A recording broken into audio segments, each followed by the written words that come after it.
Let's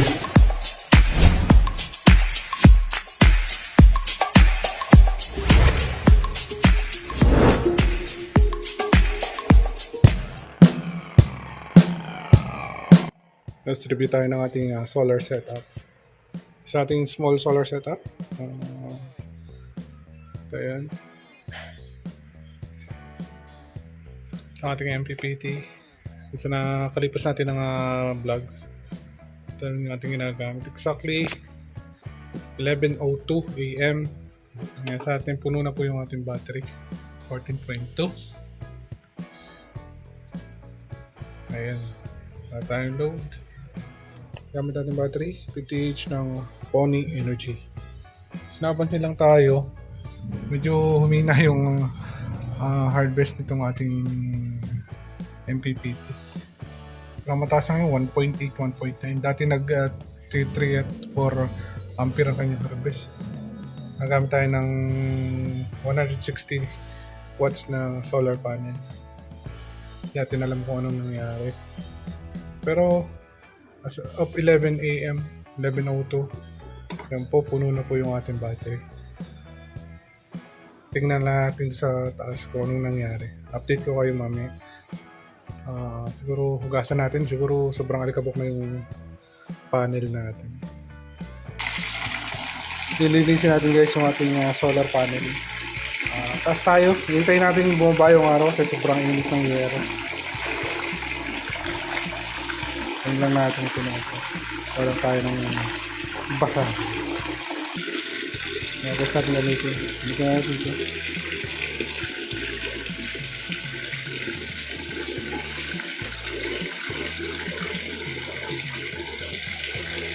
Siguro na, sobrang bigat niya. Dahil hindi natin makaya.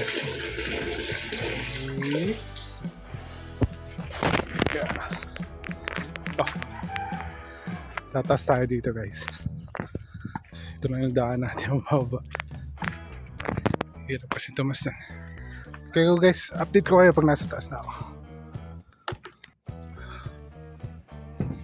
Guys, taas tayo dun. Isang panel lang naman yung 160 watts. Ayun guys. Oh, wala dyan. Sobrang dumi. Alang guys, sobrang dumi yung ating panel. Wait. Tingnan guys, sobrang dumi. Nabasa tag-araw, hindi yan na ilang hindi yan nalilinis. Kaya pala gano'n, nagtataka ako yung harvest natin. Halos nasa 1.5, 1.9 na pinakamataas.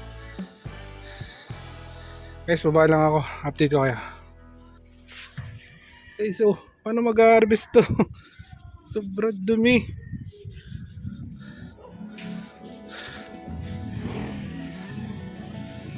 Ay, oh! Sa. Pala guys, nag-plano tayo ng upgrade nito. Kasi ang kuha natin dito dati, nasa 2,500, ganun. Nung babagong nag-i-introduce itong si Hantech. Kasi natin. Pero nasabi ko mag-upgrade ako. Magdadagdag ako ng isa pang ganito, 160 watts din. Grabe yung itinas. Ang presyo halos nasa 5,000 pesos na. Sabi ko, lagot. Nag-iisip tuloy ako ngayon kung ang gagawin natin. Bibili na lang ako ng isang 200 watts. Tapos bibili na lang ulit ako ng isa pang solar charge controller. Kahit LG man lang. Palagay nyo guys kung anong maganda. I-add natin dito para kahit hindi magka-pares ng wattage, at least magkuhan sila. Dalawa yung solar charge controller natin para mag-maximize natin yung gamit ng. Sayang naman kasi yung araw, sobrang init, tapos hindi natin ma-maximize, di ba? Okay. Oops. Okay, yung mga pusa pati dito naglalaro eh. Pero salamat naman, hindi naman siya na da-damage. So, dito nyo guys, sobrang dumi. Ayan. Ano pa makakaiwas dito? Lagi natin tong akit kada siguro once every month siguro linisin natin ito lagi, lalo ngayon pag tag-araw, malikabok sa labas kasi banda ron kalsada dun, sabihin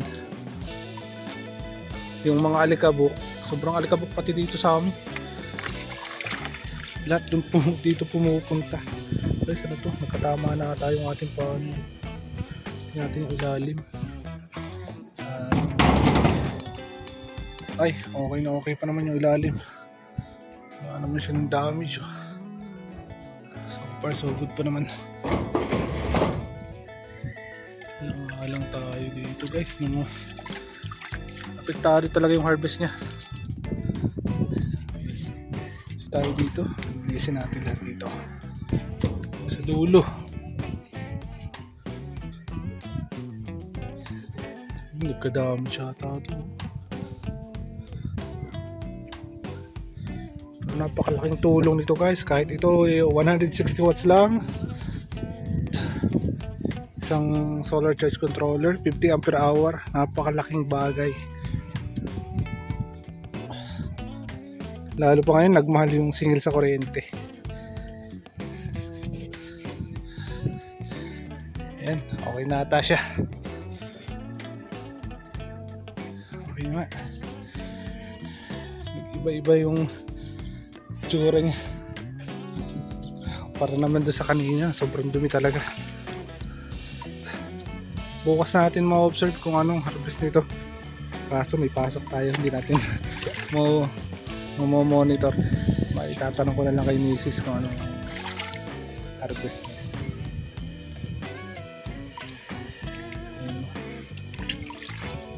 Problema ko din dito, pusa. Dito sila naglalaro.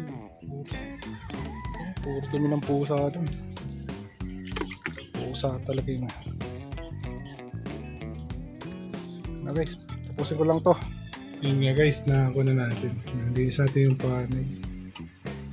Tingnan natin. Lumabas na rin yun. Na-observe natin. Minsan kasi nawawala yan. Pag mahina yung araw, nawawala to. Yung sign na yan. Yung malinis natin, lumabas ulit siya. As of now naman, nasa 13.5 kasi ginagamit na natin. Bukas na yung mga ilaw natin. Bukas na yung mga ilaw.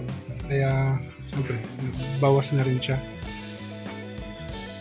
And then, bukas natin malalaman kung effective ba yung nilinis natin na solar panel. The next day. Ayun, good morning guys. Ito yung update ko sa nilinis natin na solar panel. Ito pa, as of 6:59 AM, nasa 1.3 na kagad yung harvest niya. So, nandun nga talaga ang problema sa mga alikabok. Sobrang duming solar panel. Ayan, dahil sa nalinis natin. Dati, gantong oras, wala pa siyang harvest. As in, point something pa lang siya. Pero ngayon, talagang nag-harvest na siya. Mamayang tanghaling tapat siguro tataas pa yan.